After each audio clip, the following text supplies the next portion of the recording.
रहमानुर्रहीम। Chapter 2 learning. Topic आज हमारा 2.8 gestalt theory of learning. Gestalt basically एक जर्मन वर्ड है जिसका मतलब होल का ले सकते हैं, टोटल पैटर्न का ले सकते हैं, कॉन्फ़िगरेशन यानी मुकम्मल एक शक्ल का ले सकते हैं। जो गेस्टाल्ट साइकोलॉजिस्ट हैं वो कहते हैं कि ट्रायल एंड एरर के ज़रिए जो लर्निंग होती है वो दुरुस्त सोल्यूशन नहीं है किसी भी प्रॉब्लम का। जो थ्योरी आपने पहले पीछे पढ़ी हुई है ट्रायल एंड एरर वाली के ट्रायल एंड एरर के ज़रिए सीखना, वो कहते हैं उनका ख्याल ये है कि मसाइल का जो दुरुस्त हल है, किसी भी प्रॉब्लम का जो प्रॉपर सोल्यूशन जो चाहते हैं वो तजर्बे के ज़रिए ही दायरा कार में ज़रूरी नहीं कि आते हों, बल्कि वो मसले को पूरी शक्ल में समझने के ज़रिए ही हासिल होते हैं। ये नहीं होता कि किसी तजर्बे से गुजरे, उसके कुछ कुछ हिस्से मालूम होते जाएँ और इस तरह से पूरी शक्ल निकल आए। तो कहता है ये कोई ज़्यादा बेहतर हल नहीं है, बल्कि पहले पूरी शक्ल को समझें, उसके ज़रिए फिर मसले का हल करें। ये साइंसदानों का ख्याल है कि इंसानी रवैये को मुख्तलिफ पार्ट्स में तकसीम करना एक गलती है। इस तरीके से हम इन अज्जा के माबाइन फंक्शनल रिलेशनशिप को नज़रअंदाज कर देते हैं, जो आखिरकार इन पार्ट्स के मानी का तयन करते हैं। गेस्टाल्ट साइंसदानों का ये पुख्ता यकीन है कि कॉन्फ़िगरेशन आपके पास जो है वो एक मुकम्मल पिक्चर जो एक्सपीरियंस के ज़रिए किसी भी इंसान के पास आ रही है वो उससे बहुत बेहतर है कि डिवीजन इनटू एलिमेंट्स के ज़रिए उसको समझा जाए। जैसे कि इंसान की तस्वीर है, अब इंसान की तस्वीर जब हम देखते हैं तो इंसान की तस्वीर तो नंबर ऑफ पार्ट्स से मिलकर बनी होती है ना। नंबर ऑफ पार्ट्स में हमारी लेग्स हैं, हमारे पाँव हैं, हमारे जिस धड़ है, हमारा सर है, हमारी आंखें हैं, हमारा हाथ है। तो ये सब जब मिलते हैं तो एक पूरी जो है वो इंसान की शक्ल मिलती है। तो पहले हम इंसान की शक्ल को सामने लेकर आते हैं, फिर उसके पार्ट्स को हम देखते हैं। तो इस तरह से जब हम देखते हैं तो हमें ये बात ज़्यादा इंपॉर्टेंट लगती है कि जो होल का कंसेप्ट है वो ज़्यादा इंपॉर्टेंट है as compare to its parts.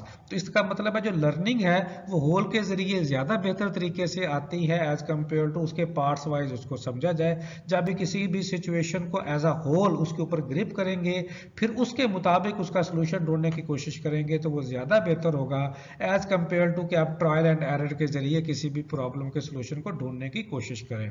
ये एक थॉट है ना, हम ये नहीं कह रहे कि इस बेस के ऊपर ट्रायल एंड एरर बिल्कुल हम इसको छोड़ दें। हर सिचुएशन प्रॉब्लम के हवाले से हर जो एक हमारे पास जो तरीकाकार है वो देखा ये जाता है कि कौन सा ज़्यादा सूटेबल है। तो ओवरऑल बात यही हो रही है कि इस तरीका गेस्टाल्ट कंसेप्ट के ज़रिए जो लर्निंग है वो ज़्यादा बेहतर है as compare to trial and error. या मेजॉरिटी जगह पे जो कंसेप्ट है गेस्टाल्ट वाला, होल पिक्चर वाला, वो ज़्यादा बेहतर है as compare to trial and error वाले कंसेप्ट के हवाले से।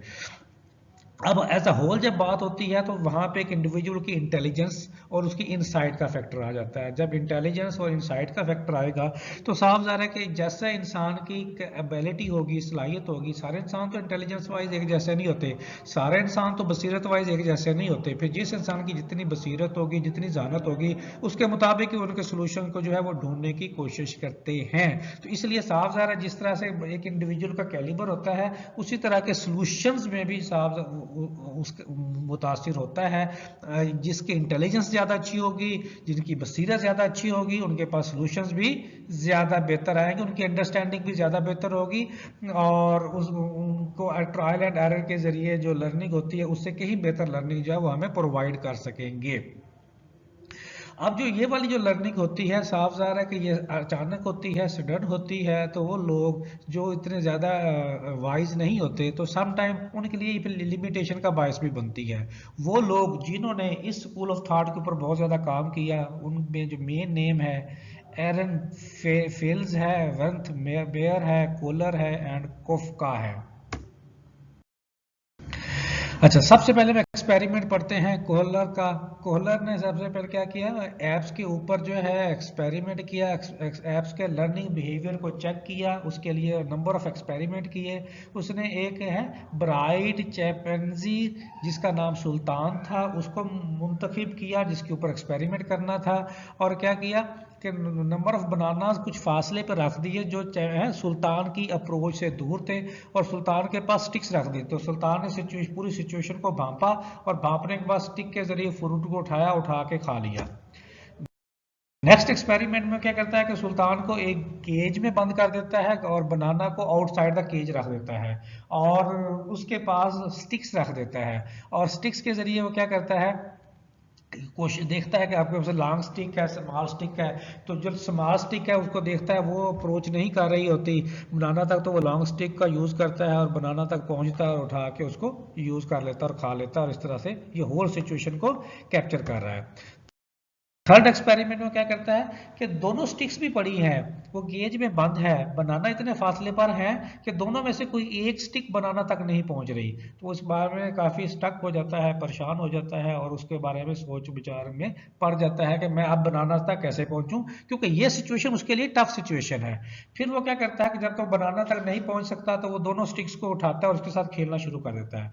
खेलते खेलते अचानक उसको एक की जो स्टिक की जो टेल है वो दूसरे के हेड के साथ मिलती है, और उसके अचानक ज़हन में आता है कि ये तो इस तरह से जो है वो एक ही स्टिक बन रही है और ये ज़्यादा लेंथी हो गई है। तो जब नेक्स्ट डे जब उसके पास स्टिक्स होती है और सामने बनाना पड़ा हुआ होता है, तो वो कुछ प्रोसेस के बाद, लर्निंग के बाद, दोनों स्टिक्स को इकट्ठा करता है और उनको बांधता है, और इस तरह से एक बड़ी स्टिक बना के बनाना को उठा के खा लेता है। तो इस तरह से 3 एक्सपेरिमेंट के जरिए, कोलर के जो 3 एक्सपेरिमेंट हैं उनके जरिए समझाने की कोशिश की गई है कि कैसे होल पिक्चर को ऑब्जर्व करके लर्निंग हो सकती है। तो एक जानवर के ऊपर एक्सपेरिमेंट करके यही बात इंसानों को समझाने की कोशिश की गई है। कंक्लूजन क्या आया? कंक्लूजन यही आया कि जो होल की पिक्चर है वो ज़्यादा प्रोमिनेंट है as compare to trial and error के जरिए। ट्रायल एंड एरर की जो लर्निंग है वो बार बार रेपिटेशन होती है, बाई पार्ट्स में होती है, इनसाइट लर्निंग नहीं होती, उसमें कोई किसी भी तरह के थॉट प्रोसेस नहीं यूज हो रहा होता।